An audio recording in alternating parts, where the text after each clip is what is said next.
I'm Christie Bilbrey. After working in a Senate press office, the White House, and corporate, I started my own business and realized none of those experiences taught me how to market myself. Thankfully, I discovered how brand storytelling and strategy could help me easily connect with others, promote my services, and grow my brand. I created the Business That Story Built podcast to help business leaders strengthen the stories we tell ourselves and the stories we tell others. Ready to take your mindset and messaging to the next level? Let's get started. Thank you so much for joining today. I'm really excited to talk about something that I feel like a lot of people dread or ignore or think isn't relevant. And so I found someone who is going to dispel all of that on the topic of email marketing. Jaina Mistry is the director of brand and content marketing at Litmus, where she leads a talented team dedicated to amplifying brand awareness and creating content strategies that truly resonate.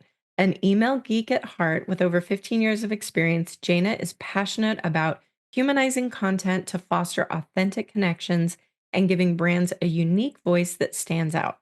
Outside of work, she unleashes her creativity through photography, baking. Her apple pie is legendary, I hear, and her husband thinks so as well. And an ambitious 15,000 stitch cross stitch project. Jaina, thank you so much for joining today. Thank you so much for having me, Christy. I'm looking forward to this. Okay, so I have to ask you, well, first of all, when did you get into baking? Oh, I've been into baking since I was probably a teenager, and it's kind of like I think that was my first entry into cooking. I liked baking because you have a recipe, and the minute you deviate from the recipe, everything falls apart. So I was like, oh, I can stick to this. But then, like over the years, I've learned to bend and flex recipes, and it's been something that I like getting creative with. And yes, The Great British Bake Off is one of my favorite TV shows right now. Okay, so what makes your apple pie legendary? Do you have a secret ingredient or way of going about it? So I wish I could take credit for this, but this is all down to a recipe by Kenji Lopez Alt. And he goes through the science of what it means to like have apples in your apple pie that do not go mushy. And it Hmm. involves using a sous vide and keeping your sliced apples at a certain temperature for a specific amount of time so that when you bake it, those apples are still got that little bit of bite to them, but they're completely fully cooked. So yeah, totally not my recipe. It is Kenji Lopez Alt. It's over on Serious Eats. Check it out. But like that's my go-to apple pie recipe.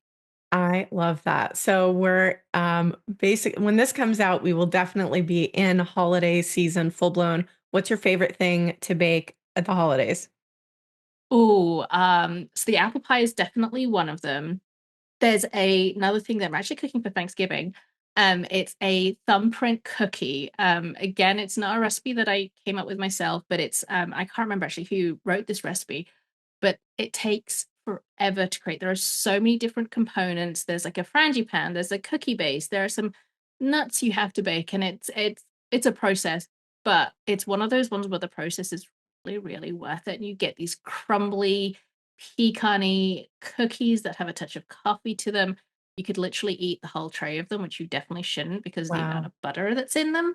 But they're delicious. I love baking that. I really do like baking pecan pie, but I just can't get behind the amount of sugar that goes into those. So I'm like, that's where like an apple pie is one of my favorite things because it feels like you're being slightly nutritious with the fruit in there, but maybe I'm just kidding myself. Hey, an apple a day keeps the doctor away, right? I mean, I think apple Right. pie counts. That's got to count for part of that. So, and then the cross stitch. When did you get into cross stitching, and when did you decide to go like hog wild with 15,000 plus stitches? So I think I got a Christmas present from my mom years ago when I was a kid. I must have been about 10 years old. And she gave me a little cross stitch thing. And I was like, oh, this is fun. But then I grew up, I was a teenager and I stopped doing any sort of embroidery. And then, like a lot of people during COVID, I picked up a lot of hobbies that you could do while sitting at home without having to be around a ton of people. And I found a few cross stitch patterns on Etsy and I was like, okay, this is fun. I can do this on my own. Um, and I got sucked into it. It was just another way for me to be creative, not have to look at a screen, and just kind of zone out. It was a little bit meditative to me because you do have to count like every single stitch and all the different Mm. colors you're doing.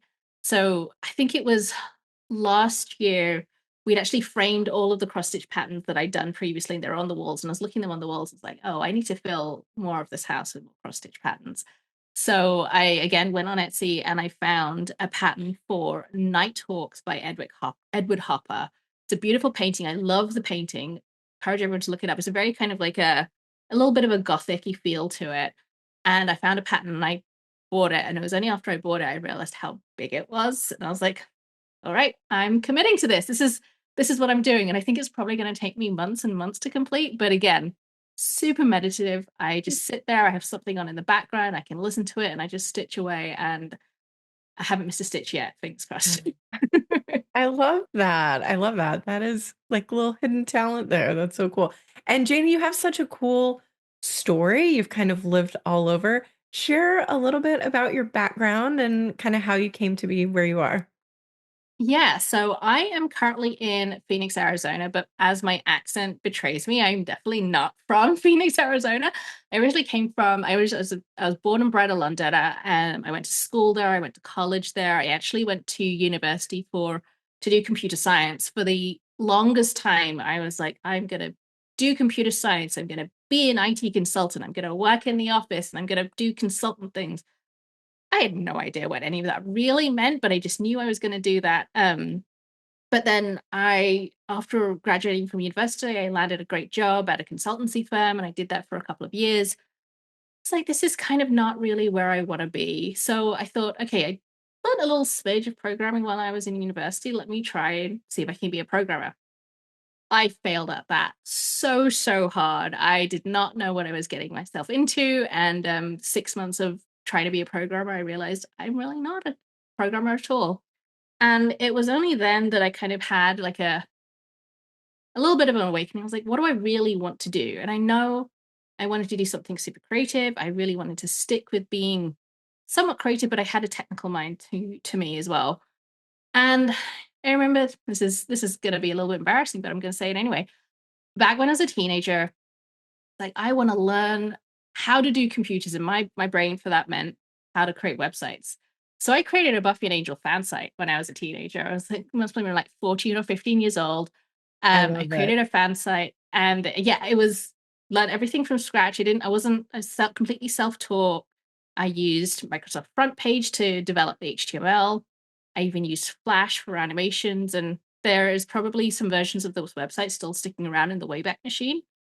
Um, and I was like, oh, I really enjoyed what I did back then. I was like, maybe I can make a career out of it. I didn't think I could. I was looking around for like web design jobs, and I managed to find someone who would hire me as a web developer and designer without having any commercial experience in that area. And I was like, oh, okay, I'm doing this. And so that's where I became, that's in that first job is where I actually had my first exposure to email marketing, because way back then, email marketing was just something a web developer or web designer did. They were the ones who designed the emails, built the emails, sent the emails. So I was doing that for a good few years, but over the course of, I want to say, the last 10, 15 years in email marketing, I've worked in London. And then while I was in London, I found my now husband, and with him we moved to Bahrain. Actually, he moved to Bahrain in the Middle East before me. We lived apart for about a year, and this was before, when we were still dating. It was a little bit of a strange decision of mine to like, yeah, you go there, and I'll see if I want to. We'll do long distance for a bit, and we'll see if this will work. And my then employer was like, yeah, you can go work remote. This is long before COVID. It's long before like remote working was really acceptable, I think. And she gave me the trust to be able to go and live in Bahrain. And I lived in Bahrain for about 5 years, and we enjoyed ourselves there. It was a fun place to live, but very transient at the same time. I think a lot of the friends and the people that we met there, similar kind of fields, and they would like spend a few years there, move back to their hometowns or wherever else they called home. So we spent a few years there, and then we love the desert so much. Apparently, we moved to Phoenix, Arizona, which is where I am right now, and I'm currently at Litmus. So I joined Litmus 8.5 years ago, and I joined Litmus as an email marketing specialist. So I was creating all of the emails, designing, building, sending, and over the years, kind of a growing need. Like we realized how important email really was. So I was able to kind of grow in my career at Litmus while also helping develop their email program. And then over the course of the last, I want to say like 4 years or so, I got more and more involved in content marketing. And I was like, oh, this is really fun too.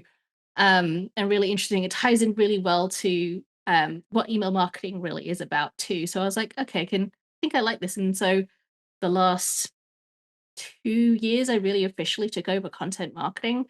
And now this year, I'm solely responsible for kind of brand and content marketing at Litmus. And I'll still have one foot in the door of email. I love email so much, and I truly believe in it as a channel. I'll still have one foot in the door there. But yeah, I'm now looking after content and brand marketing at Litmus, and it's been a really fun journey. I think not at all where teenage Jaina thought 40-year-old Jaina would be. Not writing about Buffy the Vampire Slayer. She might. No. I love that you started there. I feel like there's so many creative outlets that people don't pay attention to with either their kids or themselves growing up that's kind of, basically a foreshadowing of this is something I enjoy. I should pay attention to it. So I really like how your story, you did come back to it. You kind of went through these different pieces, which all kind of built into what you do today. So which people or which experiences would you say have been the most influential for you? So I've got to give a shout out to my first manager who gave me that first web developer designer position, Richard Howe. He he put a stake in the ground and he gave me a role without any commercial experience whatsoever. And I want to thank him for that, because I don't know whether I would be where I am today without that first position. So I think that helped me the most. And I think some things that he always said to me that was very influential on me as well was never be thinking about like what you want to do in your career at your current role, at your current job or company that you're at. Always think about what you want to be doing, where you want to be going, um, and be driven. Just really be thinking about that. And I think I really appreciated the fact that he was so honest and candid about that. Because I think whenever that was like my first like web design job where I was like having this manager who was kind of a bit of a mentor to me. And I never had someone say to me, like, hey, think about where else you want to go once you're in this one job. I was like, to me, it felt like a really strange thing to say, to be like almost encouraging me to be looking elsewhere. And I was like, Right. oh, it kind of instilled a level of like trust that I've never had with a manager before. And I was like, oh, and it kind of, again, probably set me on the path of, I did know I wanted to be a people manager at some point in my career in the future. And that was always kind of instilled in me right at the beginning of my journey there. But like that was one person. Then another person is Melissa Sargent. She used to be the CM over at Litmus, and she is probably the most empathetic leader that I've ever worked with and had the pleasure of working with. Honestly, she was, I think a lot of the times, especially for women in like leadership roles, empathy can sometimes be seen as a weakness, and she used it as a strength. And I think that was again a bit of a turning point. It's like it's not weak to be empathetic, like caring about your customers, your team, the people that you work with, your peers, and being very open about that empathy. And that was kind of again like mind blowing for me. And I was like, oh, okay, this is good. Like the fact that I'm empathetic does not make me a bad leader, does not make me a bad person in my role. But I thought she was just such a fantastic leader in the way she used her empathy as a superpower almost. I love that. I love that. Empathy and really kind of focusing on where do I want to be, not just getting so bogged down in the details that you're not thinking about your own career growth and what's really exciting to you, what you are passionate about instead of just what are my deadlines. So, Yes, exactly. And I yeah. think that just probably sparks from the fact that I think when I was a teenager, I was like, I'm gonna go to med school, I'm gonna be a Mm. doctor. And I thought I had my entire like life planned out, but nothing really went the way wanted it to go. And I think that again just taught me you can plan as much as you can plan, but then you also have to be really flexible at the same time. Like and take the opportunities that are presented at you as well. I never thought I would leave the UK, let alone London, and now here I am in my second country that I've lived in, because I've simply taken the opportunities that were presented to me. Yeah, that is such it can be such a gift, and I think people are quick to overlook it because they wanna be really rigid and, "No, this is my goal," and to think, "Okay, well, what do you enjoy about your goal and what can you be flexible about?" I think that's really important to remember, especially now, like, the world I mean, things are changing, we had a global pandemic, like, there are big swings, and you gotta look for opportunities that may come very differently in a different package, so I think that's great. So, speaking, you've been with Litmus for 8 years now. Can you share a little bit about what Litmus does and who it's designed to help? Yeah. So Litmus is an all-in-one email marketing platform that works in partnership with the platform that you use to send emails. So whatever platform you use, whether it's the Salesforce, a Marketing Cloud, a Marketo or Mailchimp, whatever you use, Litmus does everything kind of that your ESP may not. And it's really designed for all marketers to use, whether you need to build your emails, you need to test your emails, personalize, analyze your emails. It's got everything you need to do all of those things. And again, a lot of ESPs, those email send service providers, don't have those opportunities because I think one of the biggest challenges that email marketers specifically face is the fact, and this is probably a fact that a lot of email marketers don't actually know, but every email client, so like the Gmails, Outlooks, Yahoos, they all display email slightly differently. And that slightly differently could mean the entirety of your email is left aligned and then your footer is all the way on the right, or some of the links are showing up with different colors, which means they might not be clickable. So Litmus has the ability to be able to see what your email looks like in over 100 email clients and devices. And no one has over 100 email clients devices in their back pocket these days. Like that used to be a thing. I remember when I was an email marketer 15 plus years ago, we had a set of like a device room where we would have Blackberries, iPhones, Android devices, laptops, all sorts of things to be able to preview our emails across all of these different devices. So that's like the main area I think that Litmus is a huge help to marketers, that just having that insight into kind of what their emails look like. Because ultimately, if your email doesn't look right when someone's looking at it, they're probably gonna just delete it, ignore it, and not even engage on it, and that's not what you spent your hard time, like, all of that hard work that you put into those emails, like, that's just one part, like, the biggest part really that Litmus really can help you out with, but beyond testing, Litmus offers, so many different unique ways to help marketers personalize their emails, and we all know that, like, personalization in marketing's, like, always been one of the biggest trends and the biggest things that everyone really talks about, and it's like, you need to get into personalization, but we're talking about, like, dynamic open time personalization, things like countdown timers, live polls, and even scratch offs. You don't need to know any code, you don't need to know how to design. You can just simply grab a widget, put it into your email from Litmus, and you'll have a countdown timer, or you'll have a live poll that people can interact with. So yeah, Litmus is like the perfect partner for anyone who's looking to kind of really focus on their email marketing, and they've got a great sending platform, but they just need someone to help with building, testing, personalizing, and analyzing their emails. And like right now, we have a an awesome offer. So right now, if you sign up for an annual plan, so a whole year's worth of Litmus, you get an additional 20% off your annual plan. So I highly recommend, if you're interested in getting into like expanding your email program and doing more with email marketing, that offer is running up until the end of the year. So take advantage of that while you can. Absolutely. Is there a code or how do people take advantage of that? Head over into the litmus.com website, head to the pricing page, and you'll see the offer is right there. No need for a coupon code. We've made it real simple for everyone to take advantage of that. Awesome. So, how does it so all these major ESPs, you can connect to them. You can connect Litmus to them seamlessly. So yeah, there are a couple of options actually. So you can directly integrate with a handful of big ESPs, so things like Salesforce Marketing Cloud, Oracle, Eloqua, Marketo, Campaign Monitor, I think, or Marigold as it is called now. So those have direct integrations with Litmus, so you can use Litmus as you're using your ESP. Litmus also has a really awesome Chrome extension, so you just kind of, as you're working in your ESP, you can just open that Chrome extension and you'll be able to preview what your emails look like in a variety of different email clients without even leaving the browser that you're working in. So even if your ESP doesn't directly connect with Litmus, you can still use it. Oh my gosh. Yeah, just hearing what you're talking about, it's such a time saver because otherwise you're trying to find people who, okay, you have this device, I have this.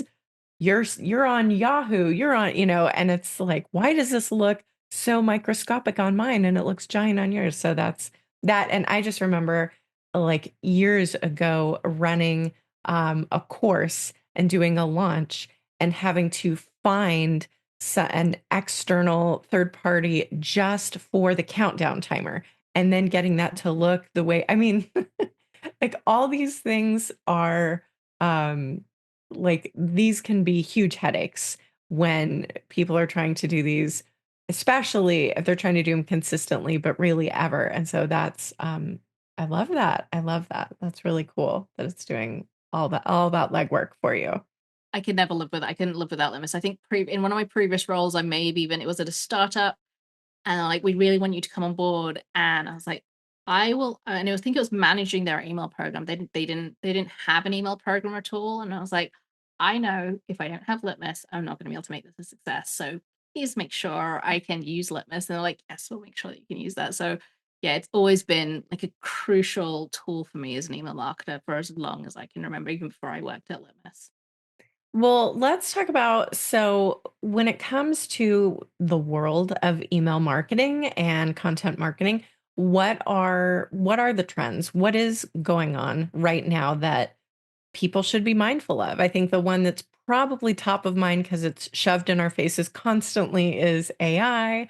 So maybe talking about how, what's going on with AI, different trends for email marketing, and then like what else is going on that people should be paying attention to. Yeah, I was wondering if AI was going to make a appearance in this conversation. Yes, AI is pretty huge, and I think even in our annual State of Email Trends report that we released earlier this year, we actually discovered around 34% of marketers are using some form of generative AI, at least occasionally, for copywriting. However, only 9% are using it for image creation. So I think that just tells me that generative AI still has a long way to go to help fill a gap for marketers, specifically in creation, whether it's copywriting, images, or just coming up with things that we usually require other teams or other people to do, individuals. However, I think generative AI for me, has been a fantastic tool. I lean on ChatGPT pretty occasionally when it comes to trying to ideate and think a little bit outside the box because I work remote. I have my team and I can Slack them and I can Slack my peers, but sometimes you just want to be able to like almost turn to someone like, "Hey, what do you think about this?" Hmm. And I think ChatGPT can really help people just ideate and brainstorm.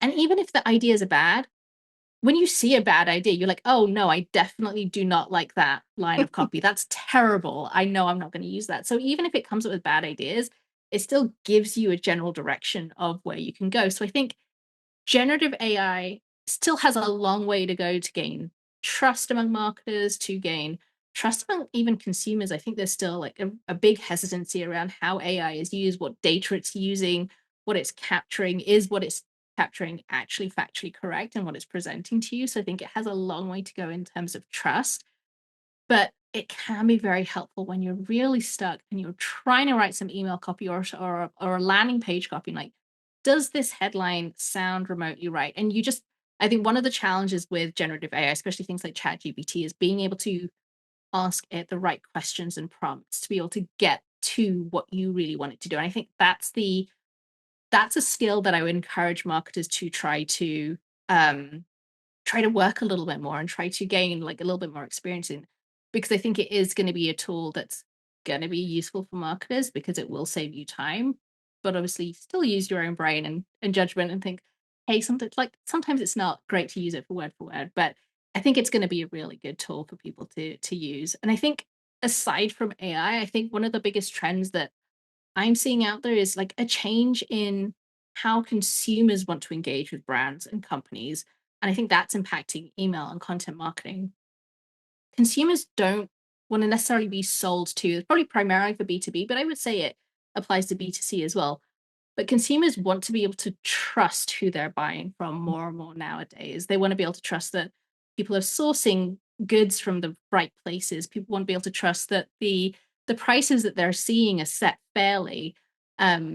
And I think email is the perfect channel to help brands build that relationship with their audience by like always showing up consistently in the inbox with really personalized, relevant content that's like going to get people to like feel like they know the brand beyond just kind of what they see on posters or print things or things that they get in their mailbox. Um, and then making sure that the content that you're sending out there is like really unique and poignant and maybe even a touch controversial because you want your brand to stand out. Because if consumers are not looking to be sold to, they want to really get to know brands and be able to like trust brands with their unique perspective.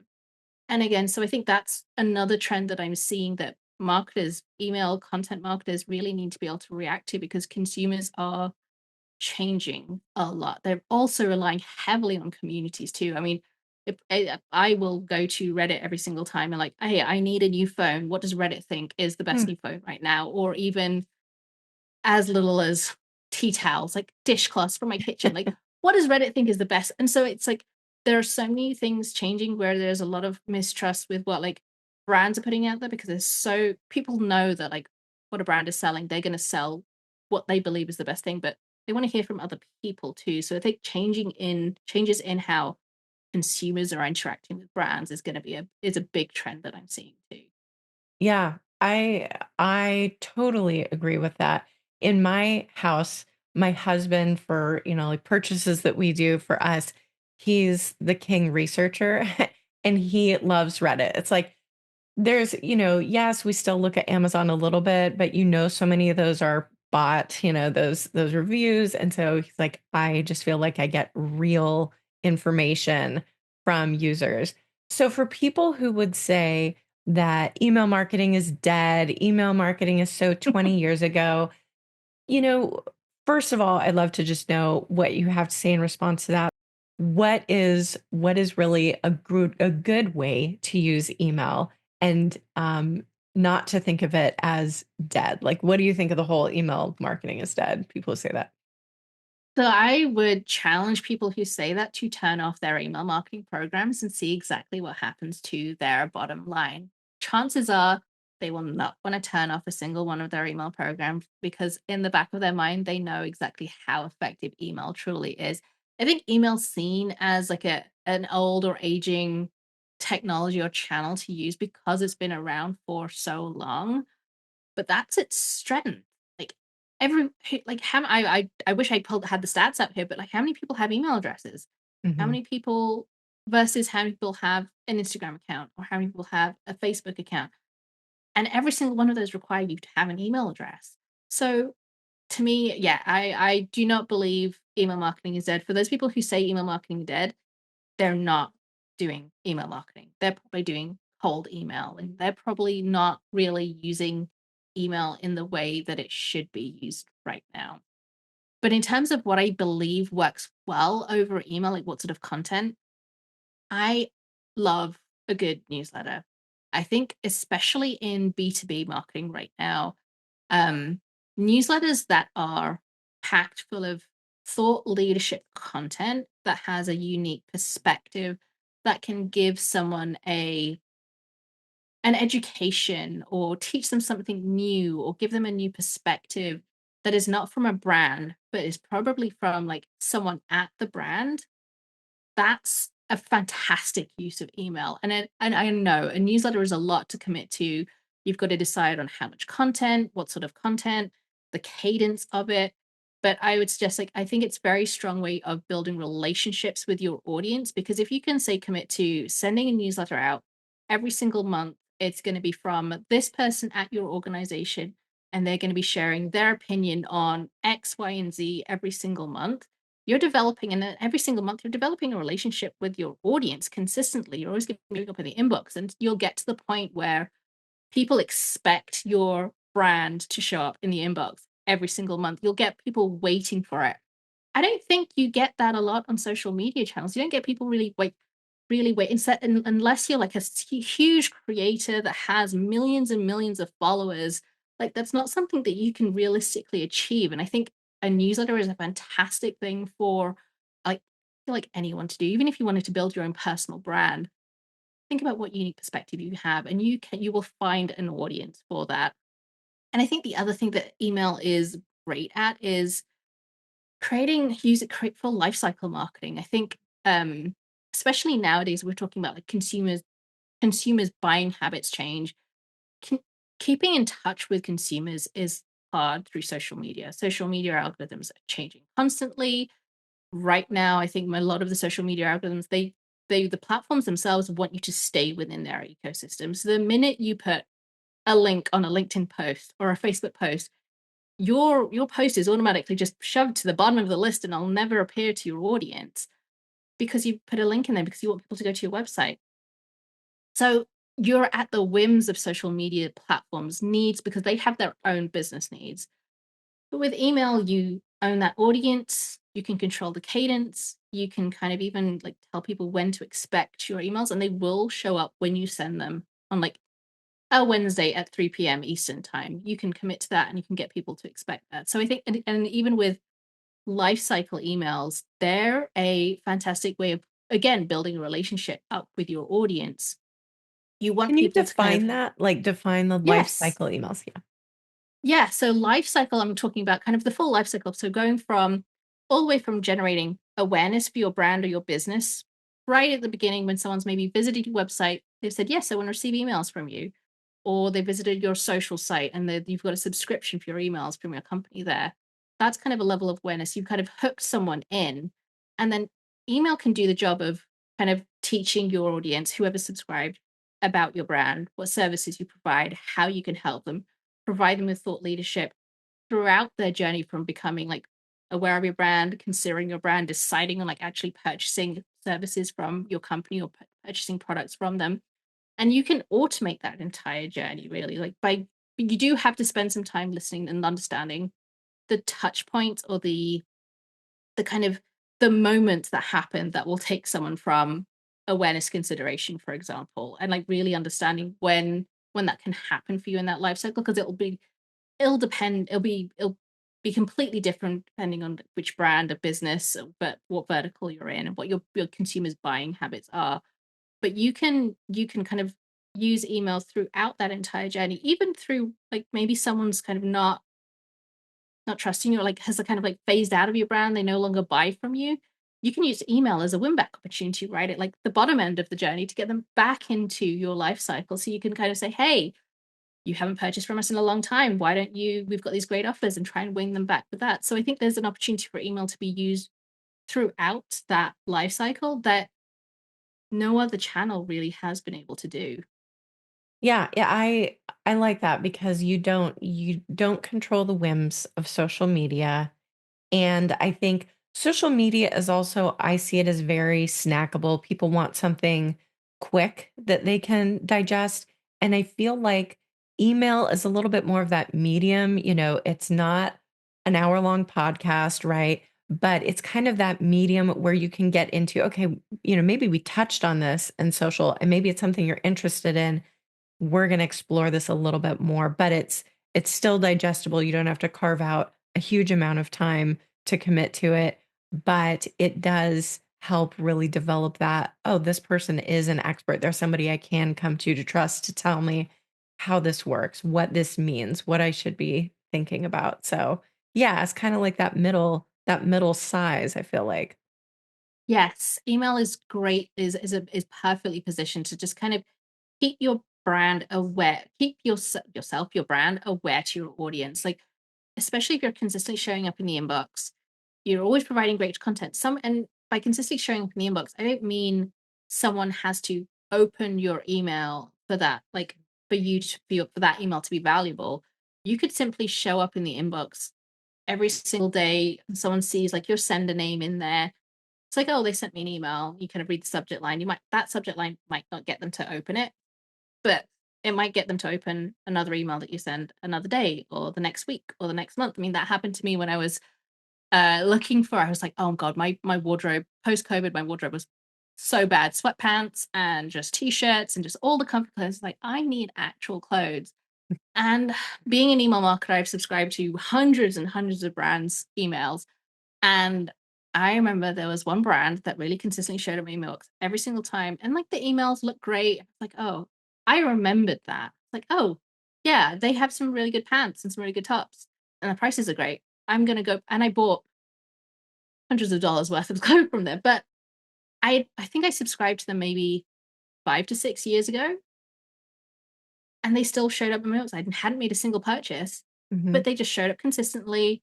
Great emails, great subject lines, and I remembered them. And then that's when I took action. So sometimes the email is great for the long game, Hmm. but you do have to stick around. But I think that's what it means by consistently showing up in the inbox, like making sure you're not ending up in the spam folder, ending up in the promotions tab if you're sending promotional emails where people expect your brand to be, and then allowing the consumer to like make that selection. Because I don't know about you, but I'm mostly looking through my emails and checking out offers and things when I'm waiting for someone to finish dinner, we want to watch TV, or before a movie, and you're just kind of casually scrolling through and you'll see something there. And like those are the moments that email can capture that other channels can't.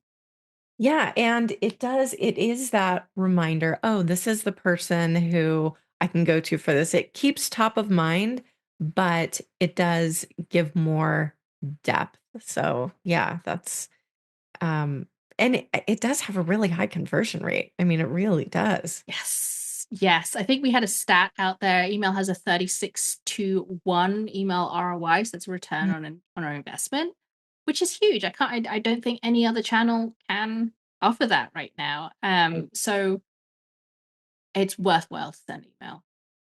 Yes. So if you're on the fence and listening, hopefully we've won you over. What is something like a way of doing email marketing, since we have talked about email has been around for a long time, that people need to stop doing and ditch because it's not working? Well, I've mentioned this already, but I feel like cold emailing is something that needs to go away. And it kind of has a little bit, and it's sort of leaking into my LinkedIn messaging inbox right now.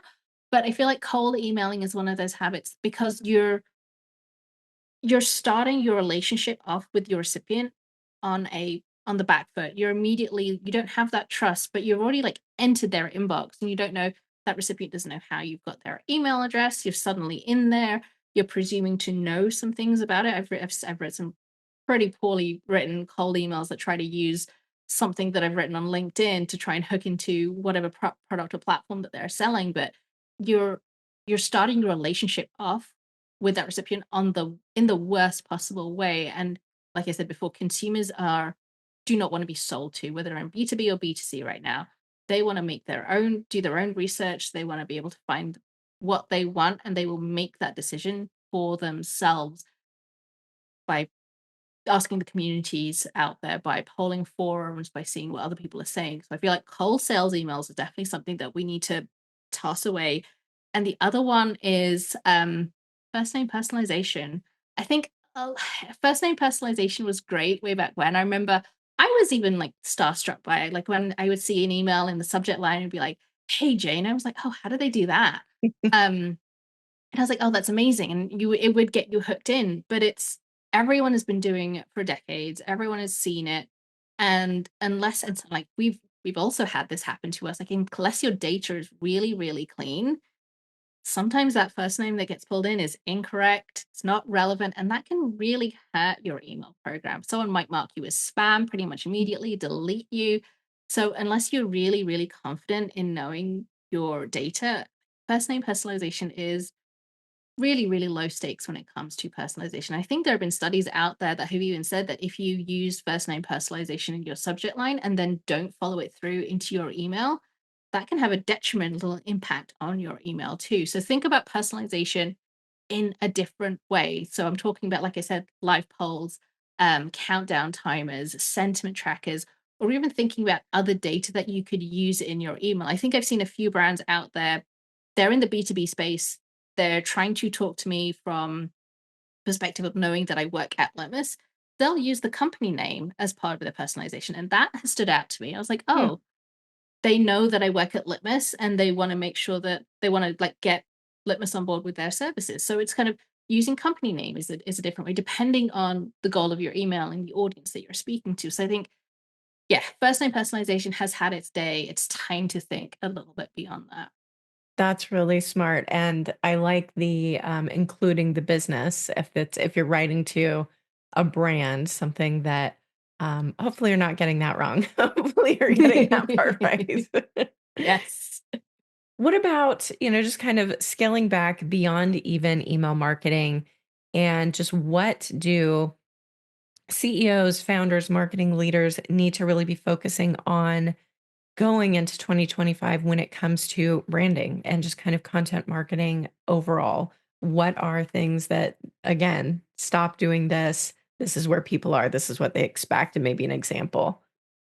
Yeah. So I think probably primarily in the B2B space, but also B2C, but marketers often get stuck into the idea that you need to be speaking to like the company and the company's needs and what their pain points are. And like, no, marketing is about connecting with another human being. It is about building a relationship up with that person on the end of that email who's reading it or the end of that social post. You want to connect to the human being on the end of what you're trying to put out there versus the company, because trying to connect to the company is not going to make it connect. You want to be able to like talk to someone one to one. And I think that's something that we should especially in B2B change, because I think there's also the tendency that if you're in B2B marketing, your marketing is going to be boring and dull. It's got to speak to the company. Like, no, no, no, no. You're talking to human beings.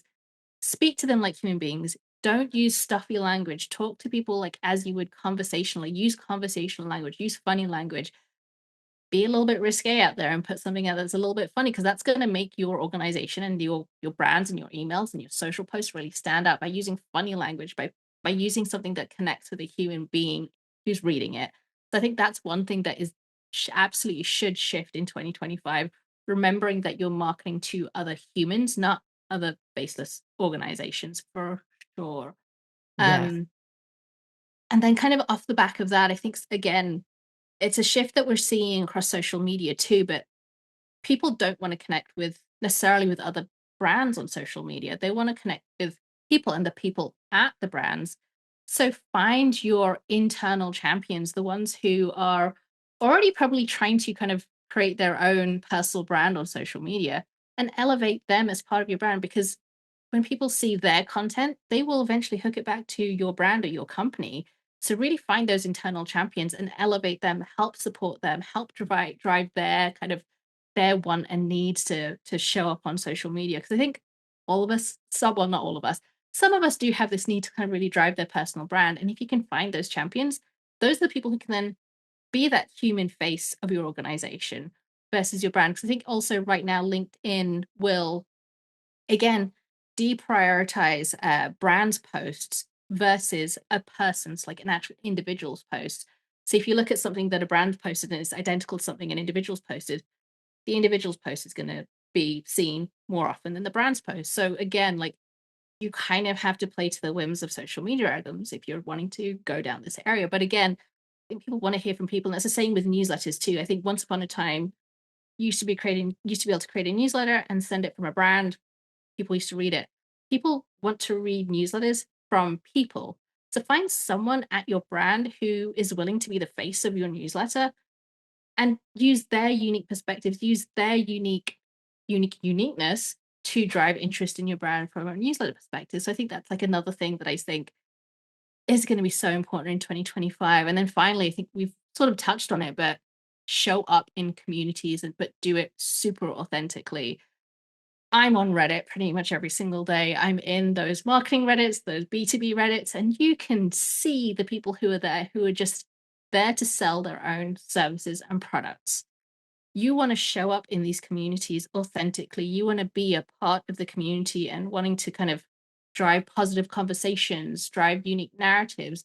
Um, and again, I think that's going to be really important moving forward. I think community marketing is just like a whole other area that a lot of marketers haven't really tapped into, but that's how people are finding products and services these days. So you need to find a way to be able to kind of insert yourself in a way that's organic into these communities and be a part of them.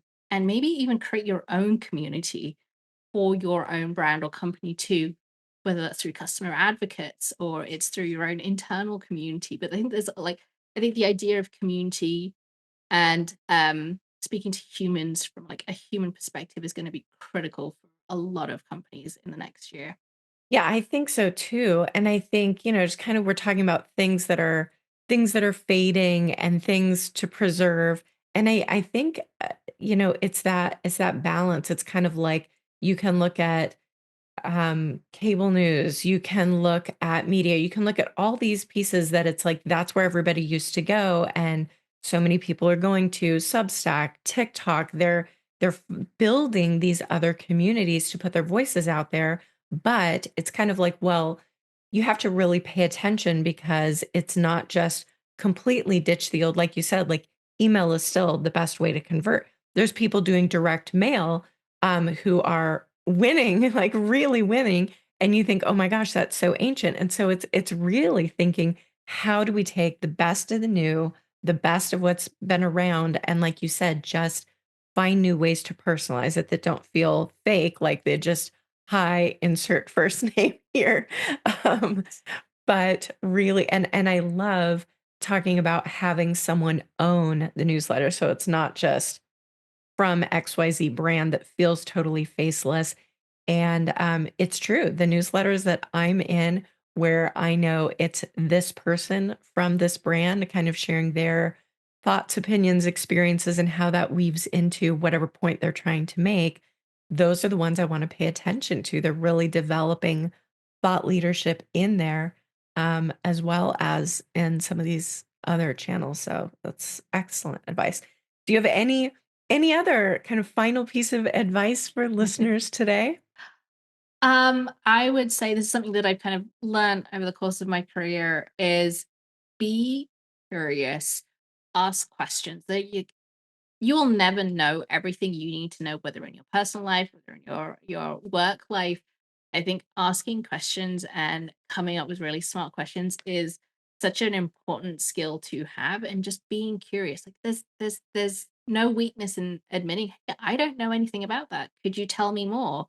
I love it. That's how we learn, and that's how like how I learned too. Like I would never have been able to create that Buffy and Angel fan site if I was like, I don't know how to do this. I'm just gonna sit here and not know how to do this. I went out there and I was curious and I learned. But I think just asking questions too is just such an important thing to do. And then be creative. Like I said, B2B marketing is not something that should be boring. Marketing in general should not be boring. You've got to connect with humans. So think creatively. Think about some fun things you could do.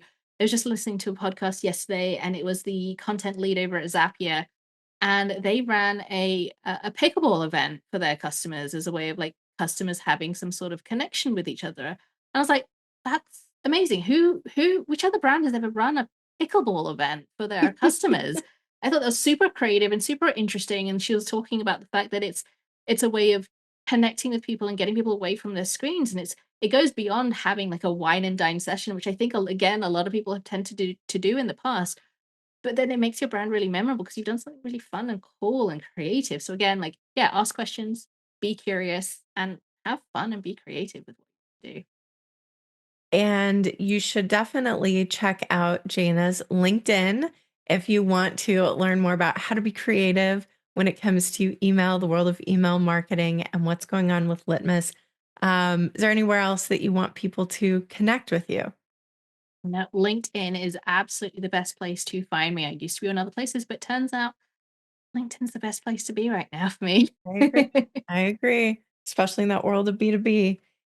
We're going to include in the show notes, there were a couple pieces that Jaina sent me that you might be interested in. One is the state of email trends that they put out, and another is the state of email lifestyle marketing. We talked a little bit about lifecycle marketing earlier. So if those are interesting to you, please make sure to check them out in the show notes. And Jaina, thank you so much for coming on today. I really appreciate it. Hope everyone enjoyed, learned something today. And until next time, this is the business that Story built. How are you growing your brand? Are you targeting the right people, developing the right relationships, and consistently getting the visibility and credibility that you need to grow your business? Whether you need a plan that's small or large in scale, our PR firm and consulting services can design and implement what your business needs to grow. To schedule a free call and learn how we can partner with you, email Christie@ChristieBilbrey.com. That's CHRISTIE@CHRISTIEBILBREY.com.